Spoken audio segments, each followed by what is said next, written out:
What's up guys, PDC here, and we're going to be narrating over my Week 9 SPL game versus my good friend Stathakis. This is me on this side, the Alpha Runers, versus Stathakis, who's on the Indy Scooters, which was my SPL team last year, which I went 1-3 on and then got benched for the rest of the season. But the team previews, we're going to go right into that. I'm using a much more offensive team than I have been using in the past. Mostly I use balance stuff like that with slight modifications, but I decided to go all out offense this week to maybe throw a curveball, see if I can catch him off guard. Well, Stathakis is running actually a rather anti-offensive team with some fast ones like Excadrill, which beats offense like mine pretty handily. The only switch-ins I have are something like Landorus to Earthquake, and that's it. I mean, I can switch in Latios, but Latios just dies in like, or takes a million from a Life Orb Ironhead, if he is in fact Life Orb. But regardless, Excadrill is a huge threat to my team. And with Sand, it outspeeds everything. Considering my only priority move is Ice Shard on the Weavile, it's definitely going to be a huge threat. So I immediately recognize that Stathakis has a pretty good team advantage. He has stuff like Manaphy, he has stuff like a Tornadus T, he has Excadrill, and he also has Altaria, which also can be a problem. But we're going to go ahead and start the game up. I wanted to get an early advantage, so I figured I'd lead Weavile. I thought he would lead something like Altaria or Tornadus, so I decided to lead with this, to hit it with Ice Move or Pursuit or Knockoff. Now, I go for the Icicle Crash here because turn 1, I just played it really safe. I could have easily knocked off, or I could have easily pursued Altaria and done like 50% to it, but instead I just decided to go for the Icicle Crash, which is admittedly a really safe move, but it does show me that his Manaphy looks to be max defense. So I'm going to go out to my Keldeo here, which, knowing that his Manaphy's probably only move is Scald, I can go ahead and Sacred Sword it and do probably enough damage to keep it from setting up on me. Now, I am Choice Specs, so that does mean that I am going to be able to do a decent enough amount of damage to this thing, and I think he already knows that I am Choice Specs from a non-leftovers recovery. But I do a decent amount of damage with the Sacred Sword, and I realize I really need to start getting offensive pressure here, because Stathakis' team is definitely not very kind to mine. So I go ahead and try to double out and go to my Weavile. I expect to hit him to go out to his Tornadus T here, if it was Assault Vest, or maybe his Altaria or something like that. He goes out to his Tornadus T here, as I predicted, and instead of pursuing it or going for Icicle Crash, I decided to knock off. I thought that it was possible for me to actually kill the Manaphy with 2 consecutive knockoffs, but because of how bulky Manaphy is, it tanks it, and I know that it has basically a 100% chance of surviving the falling knockoff, but I know that this is also going to force it to rest probably, so I can use this as a switch opportunity to get something else in. Now, I go out to my Specs Keldeo here, and without its leftovers, it's definitely going to be tanking hazards if I manage to get them up, and my Secret Swords quite a bit less.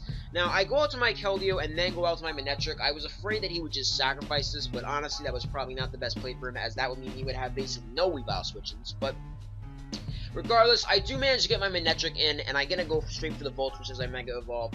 Manectric is also a pretty good Pokemon against his team, as it does look like it does quite a bit of damage and annoys the hell out of it if I get Stealth Rock up, as Volt Switch plus Manectric speed, and considering I outspeed the Tornadus T, if it's Scarf Tar, I outspeed that, and I outspeed and hit it super effectively hit the Manaphy, it looks like it's a pretty good momentum getting Pokemon, especially with something like Landorus on my side, which also wreaks quite a bit of havoc. Now, this is my only Stealth Rock user, or one of the 2 possible Stealth Rock users, but this is my Stealth Rock user, so I take this as the opportunity to get the Rocks up. I wanted to get the Rocks up because I realized I wanted to apply as much pressure as possible with my Volt turning and stuff like that. I just go out to my Manectric here because it really is the only switch-in I have, and I do not want to reveal Heatran's set yet. And I just go out to it, and I do take quite a bit from the Hurricane, but I do know that I'm going to be able to force this Tornadus T out, and he'll probably go to either his Tyranitar or his Heatran. He goes into his Heatran, which I believe to be a specially defensive version, judging from the calc. I do get a lucky crit there, which it does affect the game, believe it or not. Even though it seems like a minor crit, it definitely affects it, because this allows me to bring in Weavile again. And Weavile does not lose, it does quite a bit to his team, so this is really damaging the Stathakis. Now, he's going to go ahead and go for the Protect here, as I just decided to go for a knockoff. I don't see much need in pursuing the Heatran. I don't really need to. And I was also kind of afraid he would just stay in Lava Plume. So, knowing that knockoff is 100% kill, I just decided to go for it again. And he goes into his Manaphy, which is taking a little bit of hazard damage, but knockoff is doing basically nothing. And I know that I'm not going to be able to beat it with knockoff, judging by how little it does. But I do know this does give me an opportunity to go out to another Pokemon or something like that to get momentum. Now, he's just going to stay sleeping here, knowing that I know he wants to wake up and probably rest again. I go out to my Landorus, which is a pretty big threat to his team. But instead of switching out, he was either going to sacrifice that or something like that. I just go for the U-turn, which admittedly surprised quite a bit of people that I was running U-turn Landorus. And I just go back onto my Keldeo, which is really my only Scald switching. Now, he's going to go ahead and hit me with a Scald, which does not burn, very surprisingly, knowing the incredible burn rate of Scald. But now he's just going to go ahead and sacrifice his Heatran. He's not going to risk his Manaphy getting crit or taking more damage. And he also doesn't really need Heatran anyway. Heatran is so low that it basically does nothing to beat my team at all. It's just bait, really. But he does go out to his Altaria, which definitely is a bit of a threat to my team. Even though I do have Weavile and I do have Ice Shard, I actually want to pause it right here because this is a crucial play. It's definitely still hurts my team, and my team at the time was actually freaking out, going into hysterics over what was going to happen here. They were really just hype as shit. Like, people thought that I was going to get 6-0 by Altaria, because it is just a monster. If it was Jolly, admittedly, I could have gotten 6-0'd, but luckily it wasn't, and you'll see what happens right here. Now, he Mega Evolves, quite obviously, and I go for a Secret Sword again. Now, the reason I went for the Secret Sword again was to force the Roost. Now, I could have went straight out to Heatran there, but I thought that he could have predicted the Earthquake on my Heatran switch. So now, as he roosts, or as I hope he roosts, I go to my Scarf Heatran, or party over. And as you'll see, Heatran does indeed end the party, and I do manage to get a Flash Cannon kill and knock out the Altaria. Now, that's one big threat gone, and you have no idea how happy I was when I saw Altaria dead and Stealth Rocks on the opposite side of the field. Now, Stathakis brings out his Tyranitar, which I realize I can just Flash Cannon against again, and he decides to switch out to his Excadrill. Now, I just go for the Flash Cannon again, no consequences, and Excadrill gets his balloon knocked off, but this does give his Excadrill sand and a bit of speed advantage against my team. But he Swords Dances. Now, I did not know the Tyranitar set, but I believe it was Scarftar from one of his previous teams. I remember my team saying, oh, that he's used a version of this team before, something like it in, I think it was Jirachi over Heatran. And I think somebody actually recreated the team for me, and they said it was Scarf or something like that. I think it might have actually been Shake It Up. I'm not too sure. But that was kind of a 50-50. If this was actually Smooth Rock, if he was Smooth Rock, then I would be in a lot of trouble, and it would be extremely hard for me to manage to outplay him. Now, he goes to the Swords Dance, and I don't really need Heatran, and I want this thing to be as low HP as possible. And I wanted him to see if he would overdict or something like that, but he goes for the Swords Dance, and I just decided to go for the Flash Cannon again.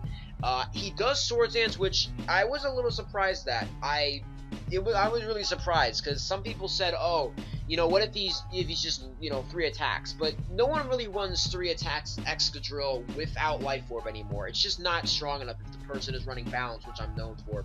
And SD Excadrill with Balloon does really good against most of my teams, considering recently I've only been using stuff like a Powdon to beat Excadrill or something like that, or Gliscor. So, in theory, SD Balloon Excadrill is a really good Pokemon to use against me.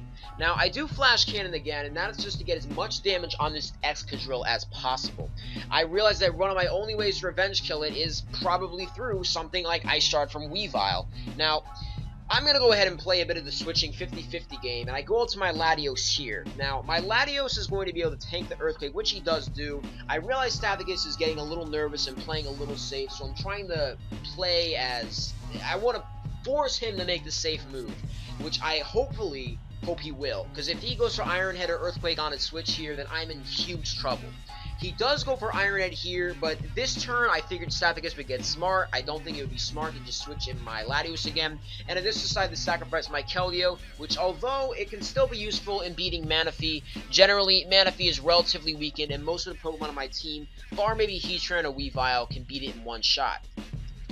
Now, this actually does prove to be Scarftran. The sand runs out, and here is where I have the chance to finish up and clean the game. I go ahead and pursuit the Excadrill. Now, I guess I could have Icicle Crashed there. I really could have. but I just decided, I realized that Stathakis needed Excadrill to win this game. And there was no way he was going to let this thing die. So I go ahead and I just click Pursuit, and I managed to finish off and kill the Excadrill, which is really good for me. Now that Excadrill is dead, this means my team is going to completely outspeed his. He goes out to his Manaphy here, the only thing that can tank a Weavile hit, or if I don't have low kick. If I had the low kick, then T-Tar, actually I don't have low kick on my Weavile, so technically T-Tar could have tanked it as well. And I just decided to go for a Draco Meteor here. Now, the Draco Meteor does miss, which was a little unlucky, but in the end, it doesn't really matter. As you will see, the following turn, Stathakis, in return, misses his very own Stone Edge, which, admittedly, I guess that was kind of unfair. I did get a little lucky this game with no Skull Burns or Hurricane Infuses or something like that, and the Volt Switch crit. But I think that turn was relatively fair, and honestly, I believe I did win that anyway, so I don't really know how much that turn mattered. But in the end, he's going to go ahead and kill my Latios. I don't need it anymore, and Manectric can go ahead and clean up this game for me. So with that, I managed to win my SPL Week 9 game, make SPL history, all-time history, of making my SPL team go undefeated in the regular season. We did not lose one series. We tied a couple. We did not lose one, which is history. The first SPL team ever to not lose. And the Indie Scooters are knocked out, and Alpha Runers are in playoffs. So with that, that's the end of the game, and that is the end of the regular season and the start of playoffs. I finished the regular season with an 8-1 record, tied for #1 seed, and hopefully I'll be able to achieve the #1 record in the coming weeks. I'm going to be facing the only other 8-1 ORAS OU player, Tsung, on Thursday, on Smog Tours probably. We don't know what time, but probably sometime at night. And with that, I hope you guys enjoyed the game. More SPL games to come, and hopefully we can bring home the trophy. But anyway, thank you all for watching. I'll be uploading some more live laddering probably next week, and maybe some tour games, because like I said, I've been busy with actual SPL stuff and real life stuff as well. But you know, Pokemon wise, I want to focus on the most important Pokemon stuff. So that's tournament games and winning the trophy. Even though doing PO lives takes like a minute or like 20 minutes or something, but still, I want to focus all my Pokemon energy on winning SPL. But anyway, thank you all for watching, and I'll see you all on the next one. Oh, also, I will be uploading some more tour replays as I play them. I might upload one ORAS OU one. I got 7 points in Smogon Tour this week, and the coming week, so meaning I think Saturday and Friday, Saturday, and Sunday, March the 20th or something like that, we Black and White OU, 6 p.m. East, 4 p.m. East, 2 p.m. East on Friday, Saturday, and Sunday. So, I think Joey has been actually advertising them a lot. But before I get into a whole other topic, thank you all for watching. I might make a Smogon Tours video by itself, but I'll see you all on the next one. PDC out. Thanks for watching, guys. Subscribe, like, and that's it.